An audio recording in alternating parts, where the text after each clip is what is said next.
The tray slipped from her hand, and time narrowed into the clatter of porcelain hitting marble. The humiliation landed louder than the crash.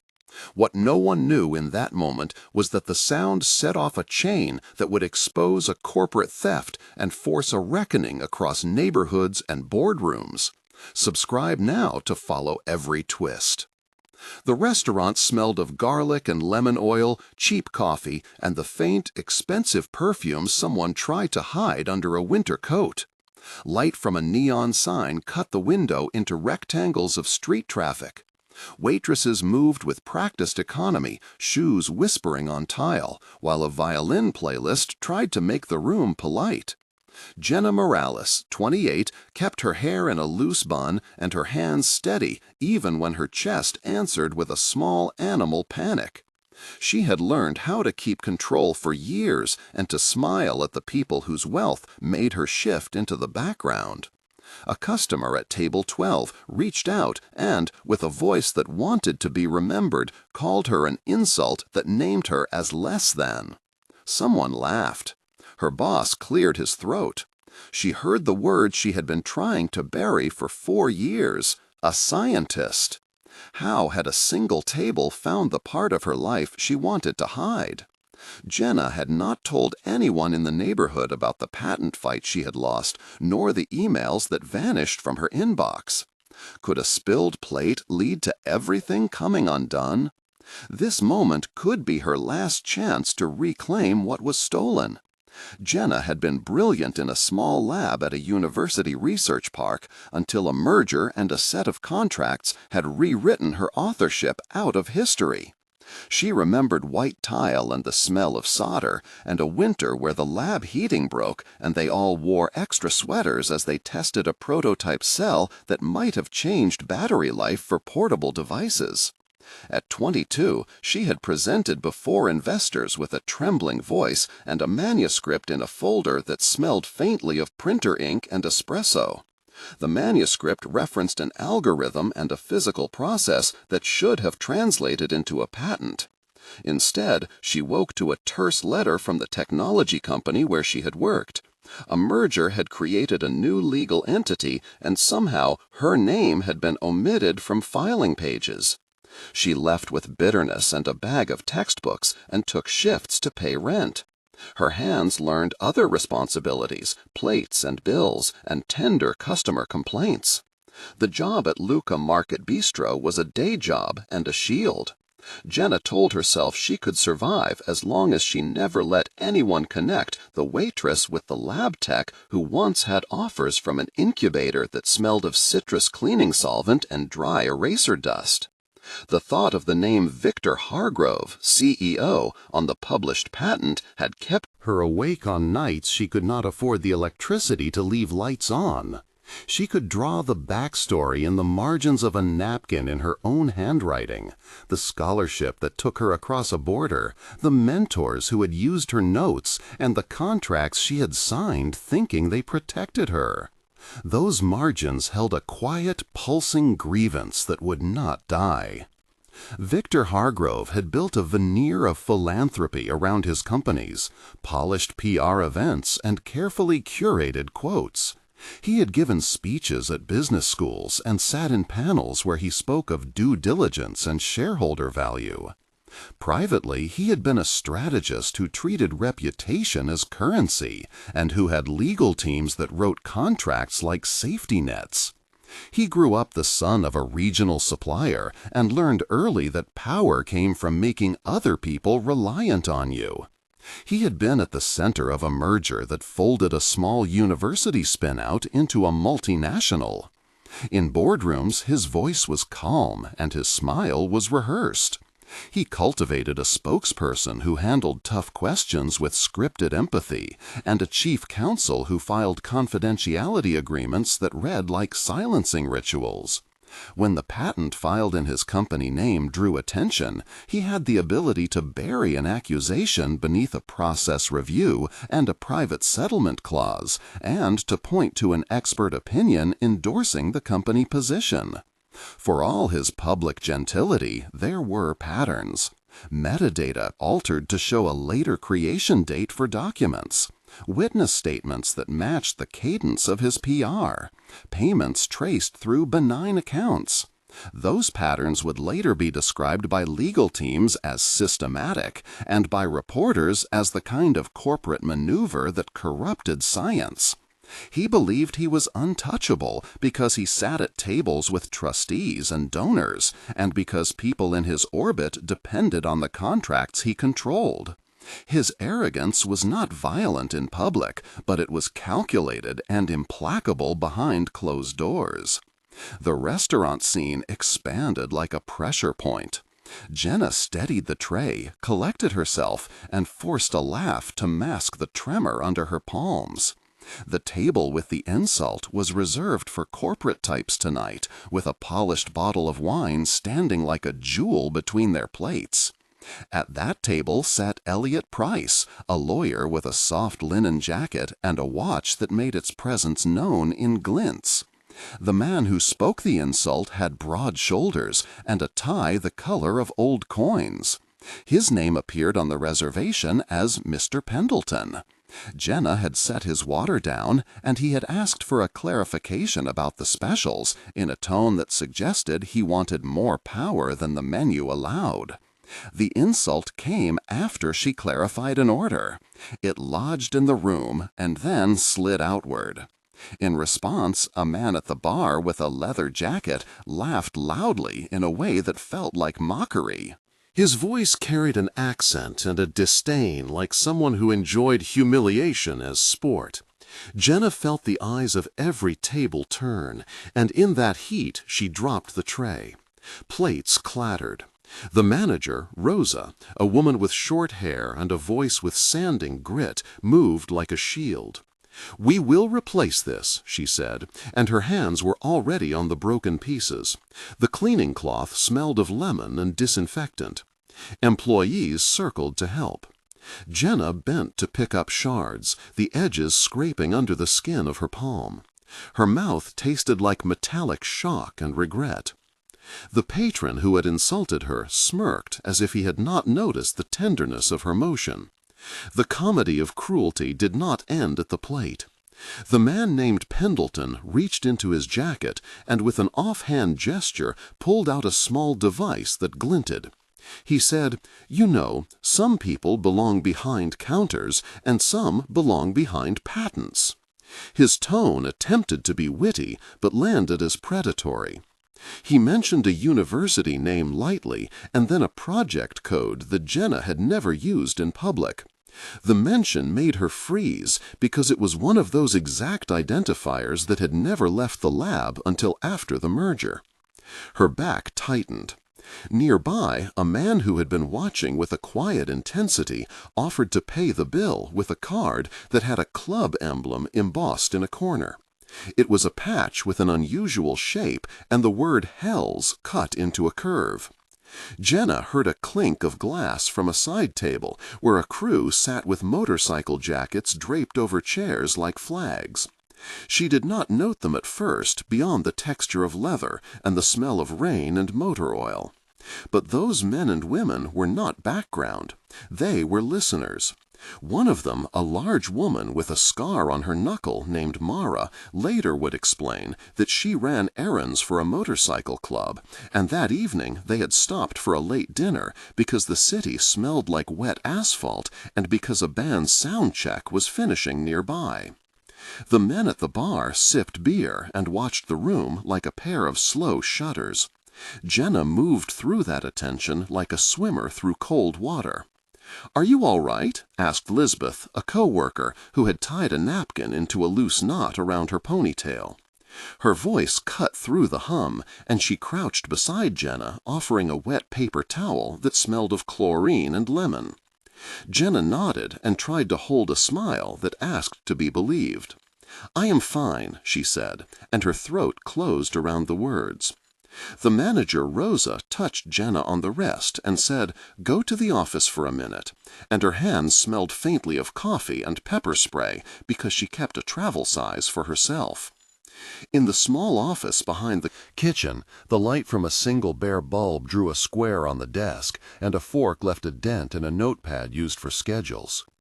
Jenna sat and breathed with closed eyes. She replayed the code Pendleton had said. It was impossible, a coincidence.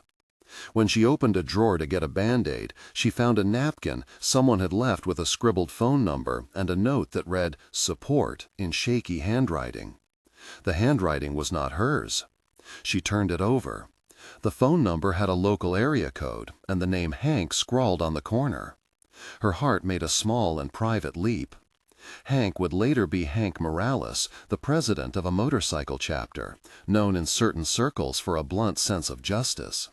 At that moment, he was a name on a napkin and a smell of cigarette smoke trapped in paper. The first confrontation that pushed the story outward happened the next morning. Jenna could not sleep. She stood by the sink and rinsed a mug until the rim became white with soap scum and memory. She sent a text to an old lab contact, Elias Rivera, with the single line, "Do you still have copies of the raw notes from Project Harper?" And then a minute later deleted it and sent again because her thumbs shook. Elias answered within 10 minutes with, "Why?" and then, "Meet me at the library at noon." And his message arrived with 3 dots shaking like breath through a doorway. Elias was a research assistant she had once trusted, and he now worked in a municipal records office. At noon, they met in the reading room where the air smelled of dust and affordable paper glue. Months of routine told her to speak carefully and to watch faces. Elias leaned in, and his voice was low, and the sound of his breath smelled faintly of mint. "I kept a second copy on a backup drive," he said. "I thought you might need it one day." His hands were steady.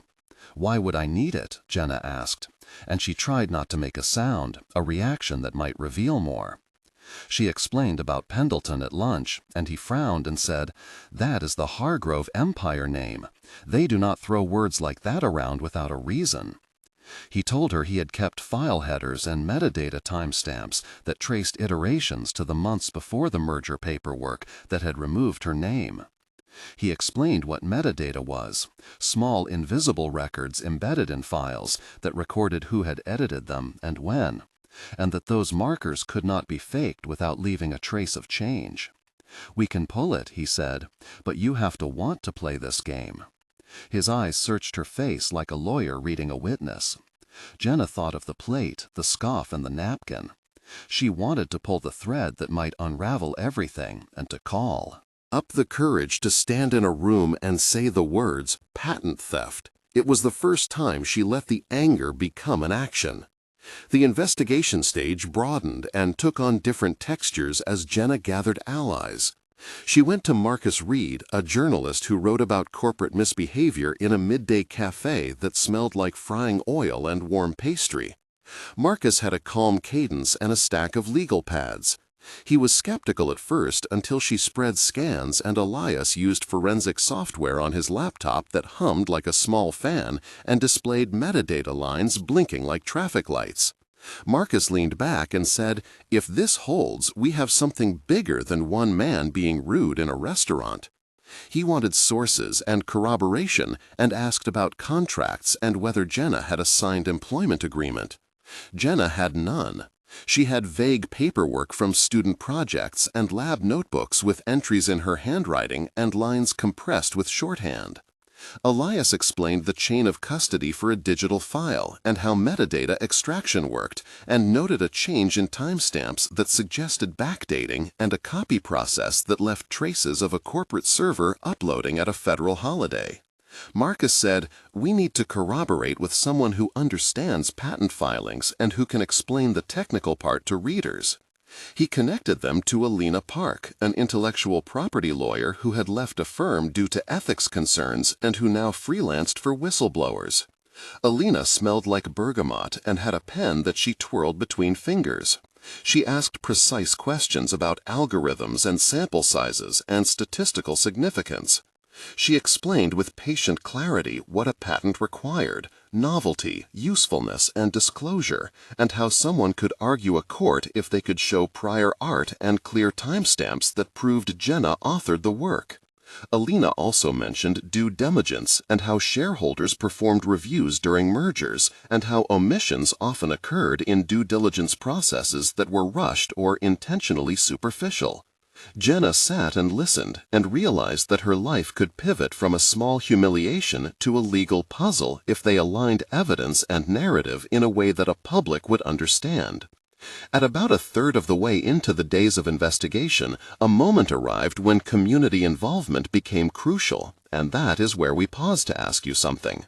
If this kind of public fight against a powerful company moves you and you feel anger at injustices, comment with the word "I stand" to show solidarity. What would you do if you were Jenna? Type one sentence starting with "I" and tell the community in the comments. This channel values your voice, and your reaction helps shape how we tell these stories. Now back to the story.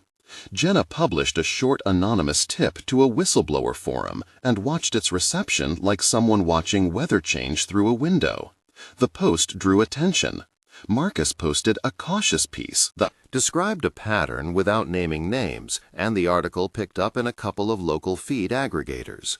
Readers wrote in with two more leads: a former lab tech named Tom who had been paid a settlement, and a vendor who said he remembered shipping prototype parts to Hargrove facilities on weekends. Names began to pile up like tiny stones forming a cairn that could guide a traveler. Alliances grew in unexpected ways. Hank Morales, who had been mentioned on the napkin, arrived that week at the restaurant with a small group of people who smelled of leather cleaner and oil. He was not like the villainous portrayals of motorcycle riders that television liked to show. He was pragmatic and slow to speak, and had an old scar across his eyebrow that taught his face a stern grammar. "We heard you had a rough night," he said, and his voice carried a city undertone of industries and freight. Jenna bristled at first. She did not want charity, and she believed that alliances with informal groups could complicate her legal perimeter. Hank understood that instinct and said, "We do favors for people we decide deserve a fair shake." He asked for nothing more than to hear the story and to decide what they might do. Hank introduced a few members: Mara, with a knuckled scar, who had a soft laugh; Arturo, who kept quiet and listened to every syllable as if it were currency; Rosa, the club historian, who carried a stack of laminated photos. Over coffee they traced the timeline, and Hank said, "You want them to feel exposed in a way they cannot spin away." When asked what that meant, he explained, "Their network could create a visible presence at events and could escort Jenna to public venues where her voice would not be drowned out by hired spokespeople." The middle revelation section revealed evidence that shifted the stakes. Elena Park got a court order for a narrow preservation notice that required the company to retain servers and refrain from deleting relevant files during litigation. This was crucial because deletion and altering of metadata could be used as evidence of consciousness of guilt. The company filed a formal response denying claims and called Jenna an opportunist in a statement provided by their spokesperson Carla Bennett. Carla sounded urbane and contrite and prepared quotes, but her words were careful. She invoked process and the phrase "ongoing review." Marcus published a piece that included an image from the backup drive and a line from an email chain that mentioned Jenna's lab notes in a context that undercut the company narrative. The company then publicly announced a third-party due diligence review and touted a hired consultancy that was supposed to vet the filings. This tactic bought time and framed the story as complex. Elena said these things were typical of corporate playbooks and that investors would be watching the deliberation of counsel. When the company called for a meeting with a mediator and suggested a private settlement, Jenna hesitated because settlement could ensure money but not recognition or patent reinstatement. The choice was cruelly binary and left her stomach hollow. They formed a plan that relied on pressure and precision. Marcus would run an exposé timed with a formal deposition, and the Hells Angels would ensure that Jenna had a safe and visible public appearance at a community tech fundraiser where Victor Hargrove planned to be a keynote speaker. The plan needed choreography and risk assessment. Elena explained what a deposition required and how they would prepare. She organized Jenna's notes into numbered exhibits and taught her how to answer with clarity and to avoid speculation. "Say what you know and do not embellish," she told Jenna, and handed her a legal pad where she scripted phrases like, "I drafted the section on cell architecture," and "I created the initial codebase for the algorithm."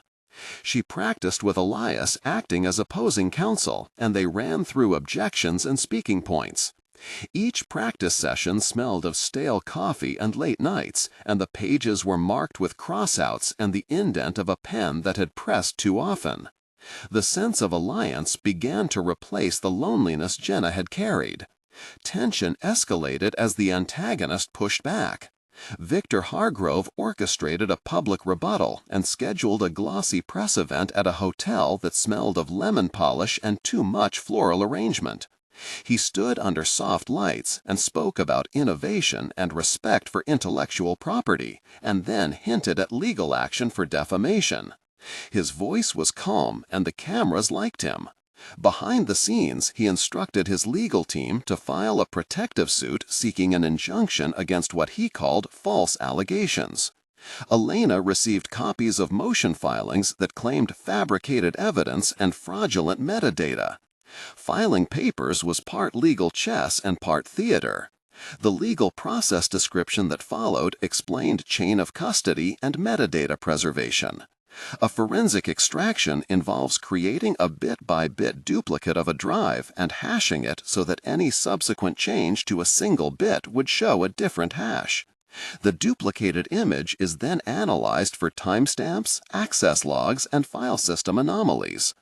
Expert testimony explains to the court how those bits correspond to human actions and how altering timestamps leaves traces in journal logs which cannot be easily erased without damaging the file structure. This technical clarity mattered to a judge and to a jury because it turned abstract claims into reproducible facts. Moment of Tension 1 occurred at the public fundraiser and was a flashpoint of pressure. Jenna was accompanied by Hank and Mara and a small group who sat near the back. Victor began his speech and spoke with a pausing cadence that smoothed his image. Then a projected slide had been arranged to show a product timeline and a graphic with dates. Marcus's article had been released that morning, and it included a scanned image of the original lab notes with a clear timestamp and a photo of Jenna in a lab coat from a year earlier. Someone in the crowd began to call out questions. A security detail moved like a wall. Jenna felt the room tilt and then experienced the most acute fear she had felt since the plate had fallen. Hank stood and in a blunt voice said, "We are not here to make threats. We are here so she can be heard." There was a hush. Victor blinked and his smile tightened. The hush felt like a held breath, the air heavy with the smell of polished wood and people's cologne. The scene compressed to a point where Jenna either would speak or retreat, and the decision felt like a hinge in the world. The second moment of tension came during a deposition where Jenna faced aggressive cross-examination. The room smelled of cold air conditioning and paper and coffee gone cold. The opposing counsel tried to trap her into contradictions and used snippets of email with redactions that made sequence ambiguous. "So you admit you never filed a patent application?" he said, and his tone tried to make certainty sound like evidence. Jenna listened and answered with the training Elena had given her. She repeated facts she knew about dates, contributors, and notebook entries, and did not speculate beyond them. Her voice shook once and then steadied, and in that moment, the camera in the corner and the counsel and the court reporter recorded an ordinary human fighting to be precise. The deposition transcript would later become a central exhibit and show that while she had made drafts, her notes never reached final filing until after certain server logs indicated an upload by a corporate account. The third moment of tension was a break in silence that became physical when someone attempted to intimidate Elias outside a cafe. He was shoved against a brick wall, and the street smelled of rain and hot bread from a bakery. The shove was not meant to kill, but to warn. Elias fell, and his glasses cut the skin near his eyebrow, and the blood had a copper tang that felt like an accusation. He reported it to the police, and Detective Alvarez, an officer who had a reputation for steady follow-up, took the case and asked for any CCTV footage. Detective Alvarez had a dry voice and an eye for timelines and worked through hours of footage until she found a shadowed sedan that had paused near the cafe on the day. She collected images that linked to a plate that matched a vehicle tied to a private security contractor that did off-book jobs for anonymous clients. The images were grainy and smelled of diesel and wet pavement. In their interpretation, they became part of a mosaic of coercion. As pressure grew, a public confrontation unfolded that combined legal force with public spectacle. Marcus organized an interview with Jenna on a local broadcast, and the Hells Angels' presence outside made it clear that Jenna would not be alone. Inside, the studio lights were hot and smelled of the ozone and makeup. Victor refused to appear, but his spokesperson Carla Bennett delivered a pre-recorded statement about respecting process and the importance of confidentiality. Marcus asked pointed questions about specific emails, and the metadata evidence Elias and Elena had prepared was shown to the camera. Viewers watched the screen, and their comments flooded social media with words like scandal and cover-up. Elaine, a shareholder activist, and a woman named Olivia Chen, who ran an investor newsletter, began to ask her own questions about the merger, and the call for a special corporate audit gained momentum. Shareholders worried that hidden liabilities could damage stock price and began to demand transparent deliberation at the next meeting. The phrase shareholder value returned like a chant and forced the company to answer more questions than it had planned. The escalation of events forced Hargrove to take a misstep.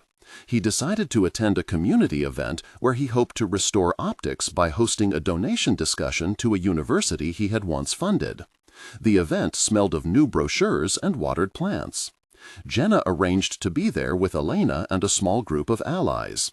Hank offered to provide a visible presence so that she could stand and ask her question directly. The security detail waiting for Hargrove was tense and included men in dark suits with earpieces who moved like carved pieces on a board. Jenna stood when the Q&A opened and asked a simple question about authorship and whether the company had audited prior work during the merger due diligence. Cameras swiveled. Victor's smile, for once, failed to cover the sudden contraction of a man who sensed a crack in his narrative. He answered with the rehearsed language about ongoing internal reviews and refused to provide details citing confidentiality agreements. The crowd reacted with a mixture of boos and stunned silence, like a city that had been offered a lie. Elena stepped forward calmly and asked if the company would waive confidentiality at least long enough for an independent examiner to view certain files. That request touched a nerve because it threatened to move an internal review into a public forensic process. At the climax, a private hearing moved toward a moment of public revelation. The judge had initially considered motions for protective orders and had been wary of turning a civil dispute into a spectacle. But as investors asked for audits and the press covered confidential emails, a motion to compel preservation and to allow a neutral forensic expert to examine relevant drives came onto the desk. The courtroom smelled like old wood and polished brass, and Judge Hammond sat with a stack of papers and a face lined by procedural patience.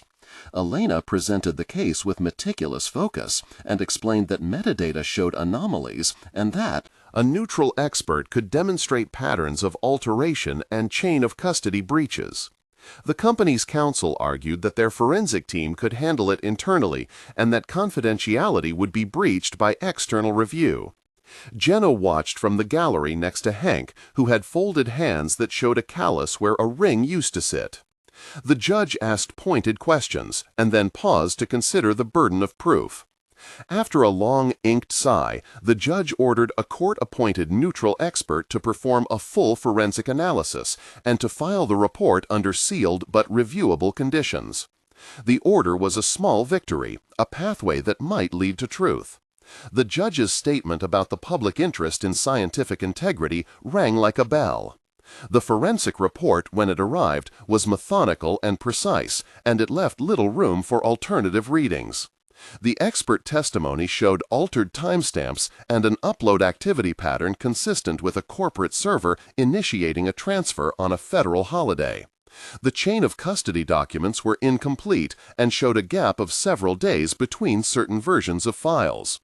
A forensic analyst explained in plain language that when a file system is modified to change a timestamp, the modification creates log entries and that those entries carry signatures of the process used to alter them.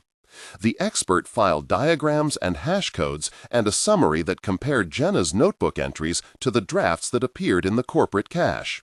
The comparison showed not only similarity but exact phrasing and a sequence of edits that matched Jenna's handwriting notes.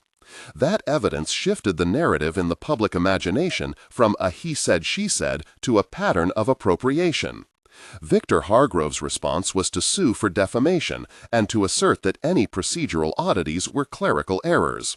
The company's filings used legal vocabulary to frame the issue as a business dispute and ask for injunctive relief against Marcus's articles.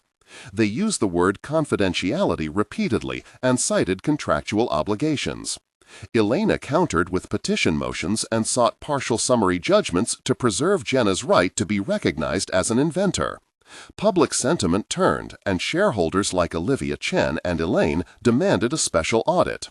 Podcasts dissected the metadata diagrams, and lawyers debated chain of custody on air. The pressure from investors worried board members and led to internal deliberation and resignations. A few smaller directors left, citing reputational risk, and a clumsy hubbub of statements and press releases followed. At the final public confrontation, the company arranged a boardroom meeting that included a small set of shareholders and a representative for Jenna. The boardroom smelled of heavy coffee and lemon-scented notepads. Marcus had live-streamed relevant sections, and the viewers watched as Victor sat across a table from Elena and from a woman who had been brought by the board as an independent expert. The dialogue was sharp and full of legal subtext. We do not accept the finding of a third party that implies malfeasance, said the spokesperson Carla Bennett, and her voice smoothed the words into a practiced cadence. Elena answered with precision and pointed to the neutral expert's report and to the chain of custody gaps. The report is not an implication, it is an analysis, she said, and she placed a printed exhibit onto the table that smelled faintly of printer toner and highlighter ink. The exhibit had line-by-line comparisons, and the board members read with the slow focus of people who realized their fiduciary exposure. Investor calls were already on hold, and share price had started to wobble. The table conversation shifted from defense to negotiation. The settlement that followed was not a simple victory. The company agreed to reinstate recognition of Jenna as an inventor on the patent filing and to a financial settlement that covered back royalties and legal fees. They also adjusted public lists to include authorship and to an internal overhaul of due diligence processes and to a compliance audit overseen by an independent committee. Victor's public persona was dented and a few directors resigned. Elena negotiated language about confidentiality that still protected certain trade secrets but allowed for patent correction and for Jenna to reclaim authorship. The term reinstatement appeared in legal documents, and the word carried a small, sweet weight that no one could quite measure. The public reaction was mixed. Some praised Jenna and called it restorative justice, while others argued the settlement avoided a full criminal investigation. Yet the practical material effects were real. Jenna's name was back on the document, and payments arrived in tranches. The epilogue followed changes that were not purely legal. 1 month later, Jenna stood in a small apartment kitchen and boiled eggs with a focus that made the ordinary feel sacred. She had a modest check in her bank and had paid back overdue bills and had hired a small accountant to help with taxes.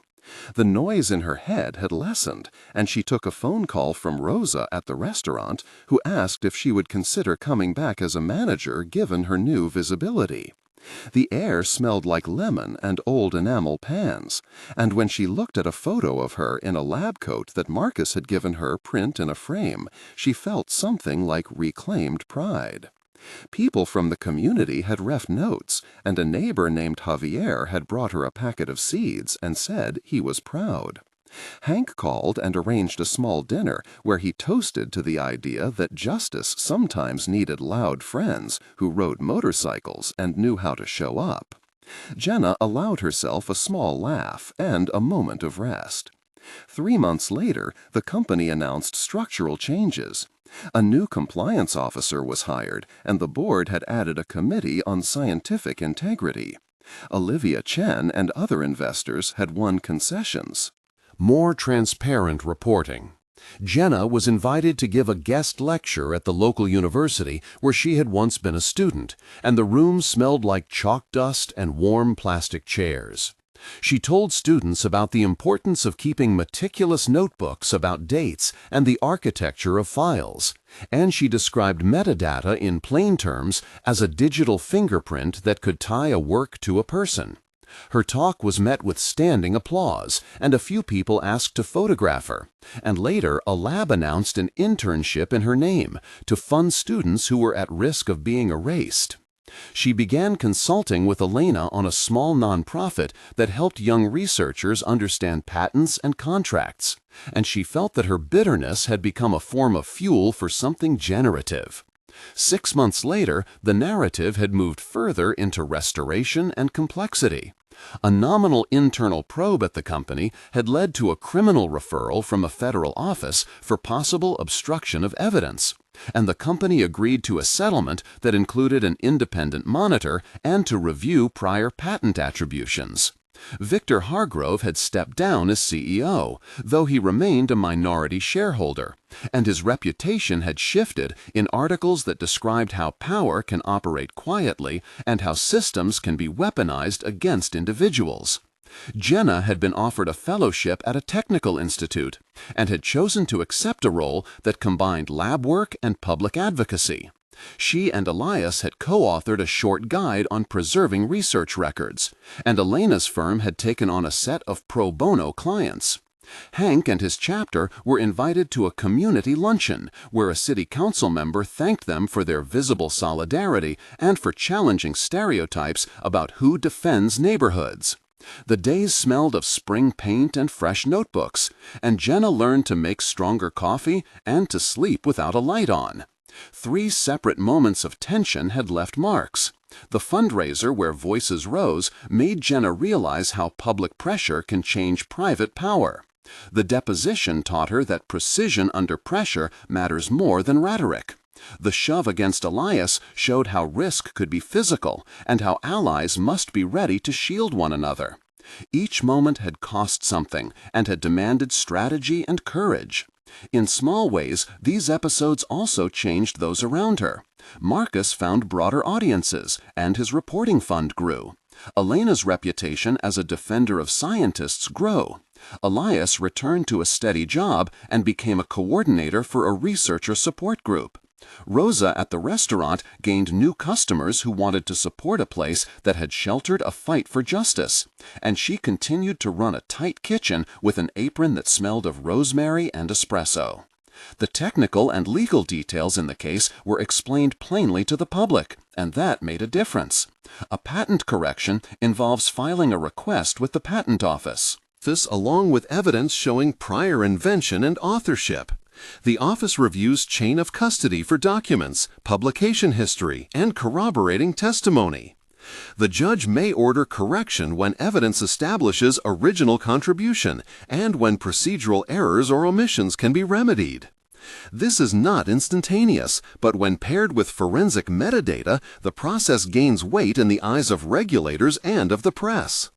Using clear explanations helped citizens and shareholders understand why the fight mattered beyond one person's grievance. It was about scientific credit and the integrity of published innovation.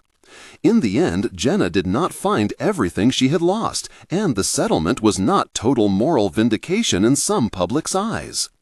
But the incident that had started with a spilled plate and a cruel remark became a story about how systems can be challenged when ordinary people gather evidence, when an investigator examines metadata, when community allies make themselves visible, and when a reporter keeps asking questions. The restitution came with cautious optimism and practical tools. She learned to read contracts and to insist on clauses that protected authorship and to keep redundant backups stored in multiple places. She learned to hold her dignity as a thing not dependent on the kindness of strangers, but reinforced by documents and witnesses and a willingness to speak up. If you were moved by Jenna's fight, consider subscribing for more stories of ordinary people facing powerful institutions, and let us know in the comments how you would stand up. The truth is not automatic. It is reconstructed step by step by those who collect it and by those who insist it be heard. The last image of Jenna is small and private. She stands on a stoop mixing a cup of coffee with her hand wrapped around a warm ceramic mug as the city sounds like bus brakes and distant music, and the light on her face shows someone who has been pushed and who has pushed back, and in the quiet she smiles and signs her name on a new lab notebook with a careful, unmistakable hand.